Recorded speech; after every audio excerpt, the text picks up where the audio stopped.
కానీ జమ్మూ కాశ్మీర్కి వచ్చేసరికి అది even it's a part of India but still టెర్రరిస్టులకి షెల్టర్ ఇస్తున్న ప్లేస్ జమ్మూ కాశ్మీర్ అని చెప్పేసి అంటున్నారు. ఇది ఎంతవరకు నిజం? అంటే మీరు రీసెంట్గా విజిట్ చేసి వచ్చారు కాబట్టి you know the depth of that. ఇక్కడ ఎలా ఉంటుందంటే మైనారిటీ దీంట్లో ఉన్నప్పుడు తెలియకుండా ఒక రకమైనటువంటి మనం రైట్ అయినా రాంగ్ అయినా మనం సపోర్ట్ చేసుకుంటూ వెళ్తుంటాం కొన్నిసార్లు.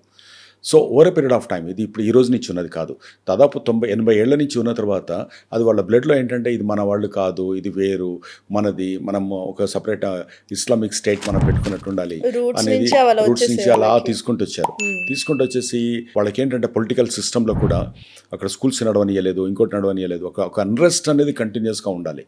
అండ్ పాకిస్తాన్ వాళ్ళకున్నటువంటి ఇంటర్నల్ ఇష్యూస్ అన్నిటినీ కూడా డైవర్ట్ చేయడానికి ఇదొకటి ఒక రీజన్ అయింది. To all the people of India and also to the Pakistan నేను అడిగేది ఏంటంటే పిఓకే అని, పాకిస్తాన్ ఆక్యుపైడ్ కాశ్మీర్ అని మన భారతదేశంలో శ్రీనగర్ జమ్మూ కాశ్మీర్ కలవకంటే ముందు వాళ్ళు ఆక్యుపై చేసుకున్న లైన్ను మాకు ఇది వదిలిపెట్టండి అని అంటే అక్కడ అప్పుడు ఆ రోజున ఒప్పుకోవడమే చాలా చేసినటువంటి పెద్ద తప్పు.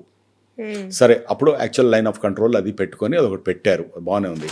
బట్ ఆ పిఓకేలో పాకిస్తాన్ లోపలనే ఉంది కదా, వాళ్ళ అడ్మినిస్ట్రేషనే ఉంది కదా. దో అక్కడ ఒక సుప్రీంకోర్టు ఉంది, అక్కడ ఒక ప్రెసిడెంట్ ఉంటాడు, ఒక ప్రైమ్ మినిస్టర్ ఉంటాడు అనేది నామకే వ్యవస్థ ఉంటుంది. But under the control, under the currency of the Pakistan నడుస్తుంది. వాళ్ళు ఈ రోజున ఎందుకు తిరగబడుతున్నారు?